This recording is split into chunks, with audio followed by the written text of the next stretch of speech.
Psaume 150. Louez le Seigneur, louez Dieu dans son sanctuaire, louez-le dans la voûte céleste où se déploie sa puissance, louez-le pour ses hauts faits, louez-le selon l'immensité de sa grandeur, louez-le au son de la trompe, louez-le avec le luth et la lyre, louez-le avec le tambourin et avec des danses, louez-le avec les instruments à cordes et le chalumeau, louez-le avec les cymbales sonores, louez-le avec les cymbales de l'acclamation. Que tout ce qui respire loue le Seigneur. Louez le Seigneur. Lecture dans le premier livre de Samuel, chapitre 18, versets 5 et 6. David allait et réussissait partout où l'envoyait Saül. Il fut mis par Saül à la tête des gens de guerre, et il plaisait à tout le peuple, même aux serviteurs de Saül.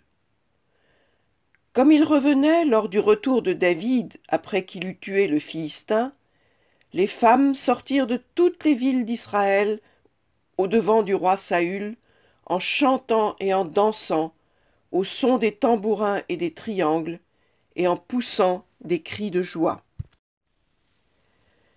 Lecture dans le deuxième livre de Samuel, au chapitre 1, les versets 2 et 5.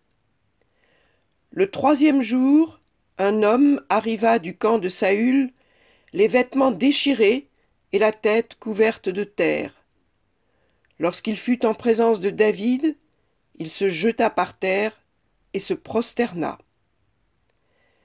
David dit au jeune homme qui lui apportait ces nouvelles: « Comment sais-tu que Saül et Jonathan son fils sont morts ?» Évangile de Luc, chapitre 15, versets 20 à 25. Il partit pour rentrer chez son père. Comme il était encore loin, son père le vit et fut ému. Il courut se jeter à son cou et l'embrassa. Le fils lui dit: « Père, j'ai péché contre le ciel et envers toi. Je ne suis plus digne d'être appelé ton fils. » Mais le père dit à ses esclaves: « Apportez vite la plus belle robe et mettez-la lui. Mettez-lui une bague au doigt et des sandales aux pieds. Amenez le veau engraissé et abattez-le. Mangeons, faisons la fête, car mon fils que voici était mort et il a repris vie. Il était perdu et il a été retrouvé. » Et ils commencèrent à faire la fête. Or le fils aîné était au champ. Lorsqu'il revint et s'approcha de la maison, il entendit de la musique et des danses.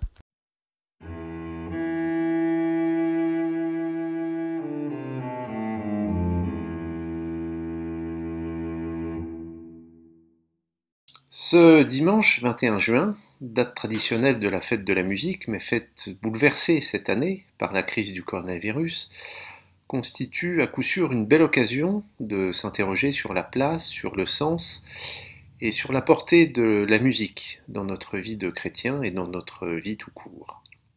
Je vous propose donc de consacrer la prédication d'aujourd'hui à la musique, en la plaçant sous la lumière des extraits bibliques que nous venons de lire, mais aussi de deux citations, l'une bien connue de saint Augustin, reprise par Luther, « Chanter, c'est prier deux fois », et l'autre du philosophe Nietzsche, qui disait « La vie sans la musique serait une erreur ».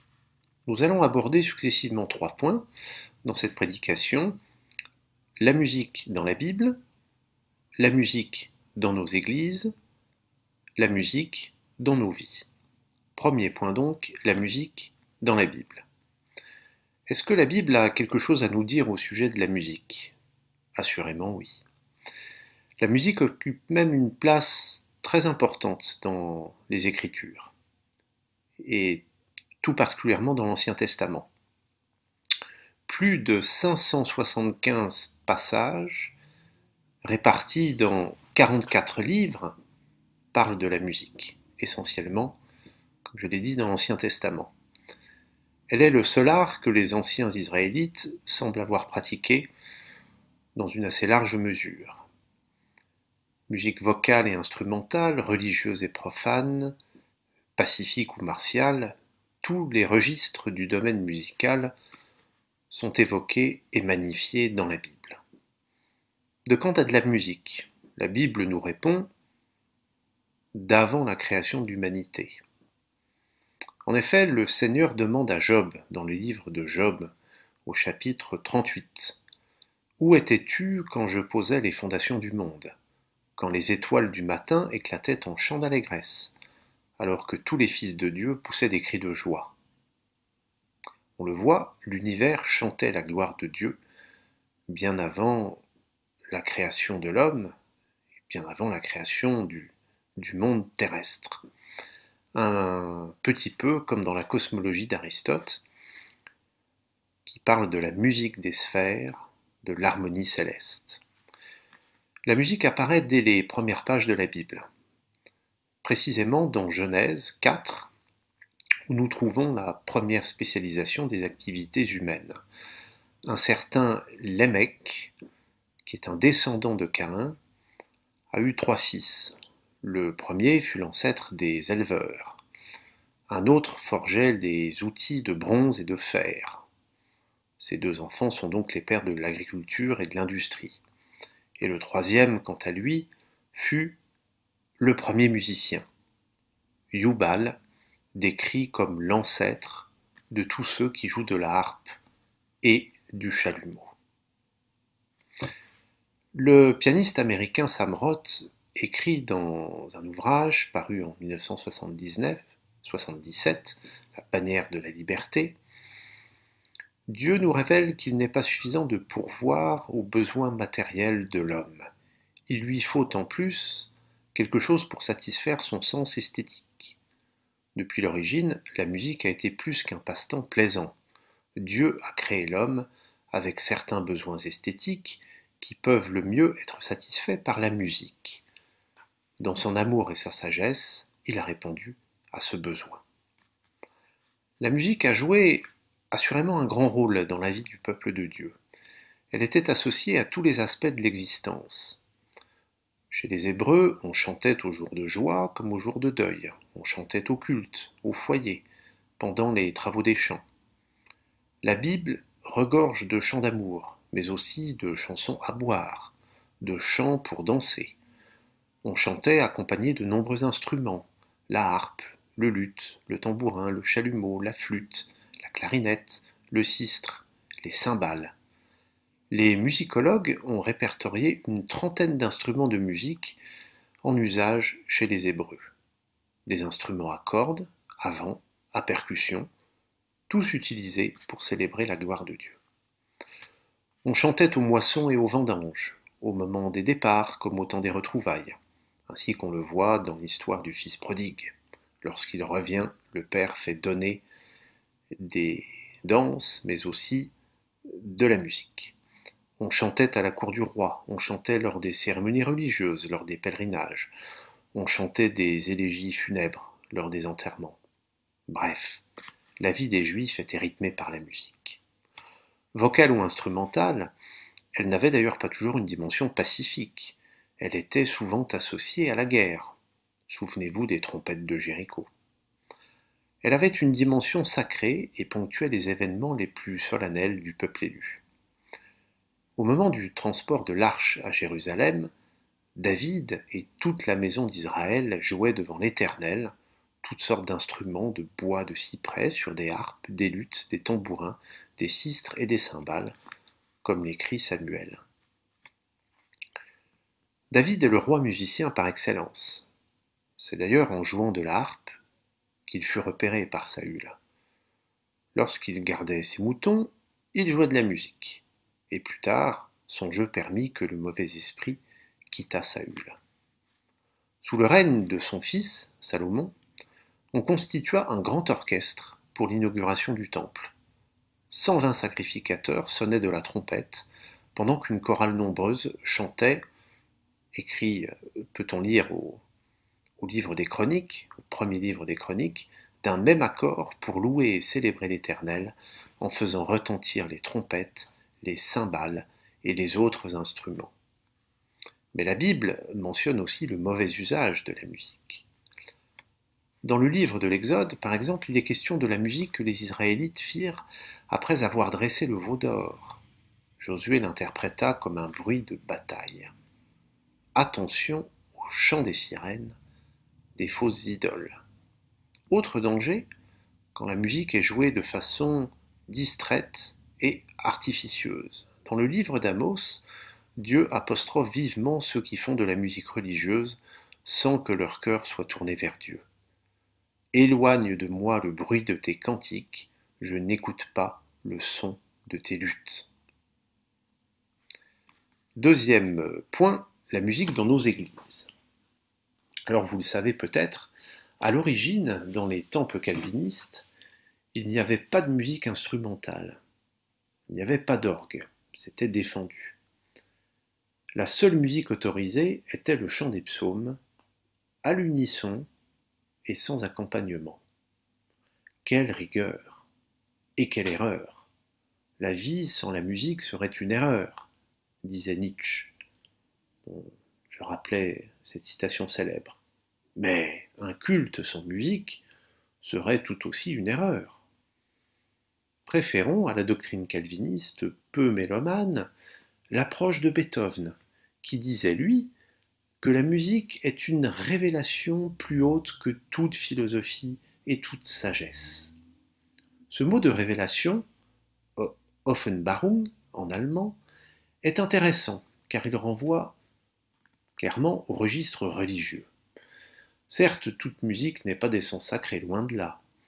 La musique militaire ou celle de supermarché le montre assez bien.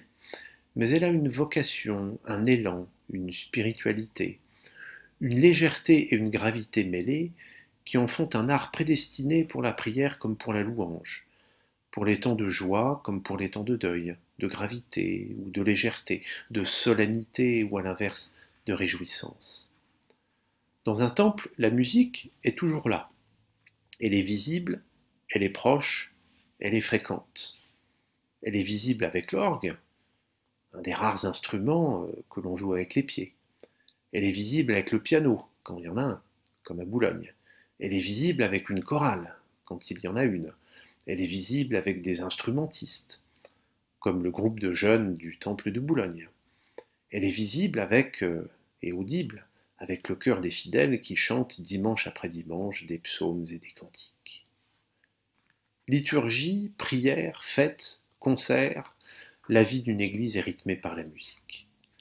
Et en jouer ou en écouter représente bien souvent une manière de vivre et d'entretenir sa foi. Dieu nous parle à travers la musique, et nous lui parlons en notes et en sons, aussi bien qu'en mots et en phrases. Qu'il s'agisse d'un cantique, d'un tédéum, d'un choral de Bach à l'orgue, d'un negro spirituals, d'une polyphonie orthodoxe, d'une leçon de ténèbres, d'une passion ou d'une symphonie, fantastique ou non. Troisième point, la musique et nous. La musique dans nos vies. David s'est fait connaître en jouant de la harpe, avec, quand le roi Saül rentrait dans ses crises de fureur, la faculté de calmer les nerfs du roi irascible en jouant de sa harpe. David était, à sa façon, un pionnier de la musicothérapie. Il savait que la musique adoucit les mœurs, celles des rois comme des gens simples. Oui, la musique apaise, la musique tempère les passions, elle élève l'âme, elle encourage le partage, elle stimule la communion de pensée. Pourquoi cela? C'est évidemment parce qu'elle touche immédiatement le cœur. Elle est la véritable langue universelle, partout comprise, alors même que l'art d'en jouer ou d'en lire peut s'avérer extrêmement compliqué. Mais la grammaire des sentiments qu'elle incarne est, elle, universelle et très accessible. D'ailleurs, la musique ne veut pas dire grand-chose, c'est une étiquette générale. Quel point commun entre une fugue de Buxtehude, un opéra de Wagner, un morceau de rap de NTM ou de la musique punk? On a des goûts musicaux très variables, classique, jazz, rock, électro, musique dance, reggae, j'en passe et des meilleurs, qui disent beaucoup de nous-mêmes, de notre sensibilité, de nos préférences ou de nos appartenances culturelles, parfois même de nos convictions politiques, de nos rêves, de nos peurs, de nos fantasmes, en tout cas de notre humanité. La musique s'écrit, se compose, se joue, s'exécute, s'interprète, se partage. Elle est un bien commun, un trésor vivant, un patrimoine de l'humanité. L'une des plus belles expressions du génie, et même de l'inventivité des hommes, qu'il s'agisse de la composition ou de la fabrication des instruments, dont il existe des milliers de types. Mais la musique est peut-être d'abord une grâce, un don de Dieu, un sourire du ciel. L'écrivain Émile Cioran disait « Dieu peut remercier Bach parce que Bach est la preuve de l'existence de Dieu ». Au-delà de la boutade, saluons la musique, humaine et divine, la musique d'une beauté universelle et qui nous offre un avant-goût d'éternité. En avant la musique, en avant les musiciens et les mélomanes, place aux instruments et aux chants à pleine voix, piano, allegro, fortissimo. Alléluia et viva la musica!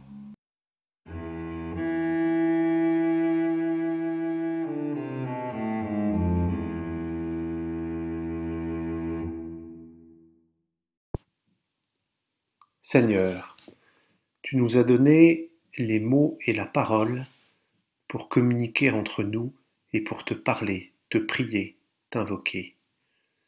Tu nous as donné la musique pour chanter ta gloire et ton amour, pour fêter ton saint nom, pour t'adorer avec un esprit de fête et de reconnaissance, pour célébrer la beauté de la création.